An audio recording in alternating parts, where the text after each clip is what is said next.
Hi, good morning. Welcome to മിർസം edu tips. വിഴിഞ്ഞം തുറമുഖത്തെക്കുറിച്ച് ഏറ്റവും പ്രധാനപ്പെട്ട ചോദ്യങ്ങളാണ് ഇന്നിവിടെ ഡിസ്കസ് ചെയ്യാൻ പോകുന്നത്.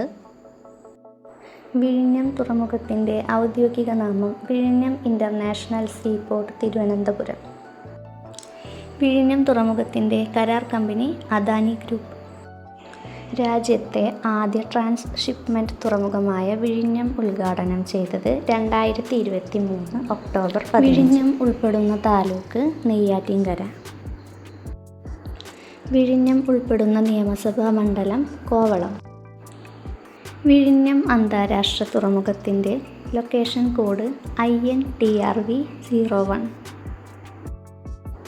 വിഴിഞ്ഞം തുറമുഖത്തെത്തുന്ന ആദ്യ കപ്പൽ ഷെൻഹുവ 15 ചൈനയിൽ നിന്നുള്ള കപ്പലാണ്.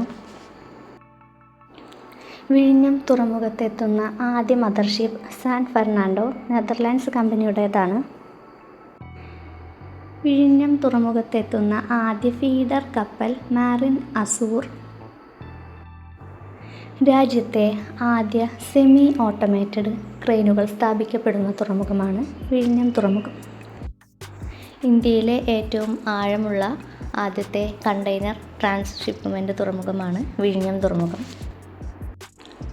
ഇന്ത്യയിൽ അന്താരാഷ്ട്ര കപ്പൽ പാതയിൽ നിന്ന് ഏറ്റവും അടുത്തുള്ള തുറമുഖമാണ് വിഴിഞ്ഞം.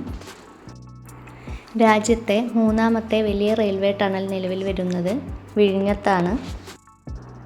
കേന്ദ്ര തുറമുഖ വകുപ്പ് മന്ത്രി സർബാനന്ദ സോനോവാൾ. വിഴിഞ്ഞം തുറമുഖത്തിൻ്റെ managing director Divya S. Iyer IAS. വിഴിഞ്ഞം തുറമുഖത്തിൻ്റെ chief executive officer Sreekumar K. Nair. കേരളത്തിൽ 12ാമതായി നിലവിൽ വരുന്ന ദേശീയപാതയാണ് NH 866. നവായിക്കുളത്തെയും വിഴിഞ്ഞം തുറമുഖത്തെയും തമ്മിൽ ബന്ധിപ്പിക്കുന്നു. വിഴിഞ്ഞം തുറമുഖത്തെക്കുറിച്ചുള്ള ഈ പ്രധാന വിവരങ്ങൾ ഓർത്തുവയ്ക്കുക. Thank you for watching this video.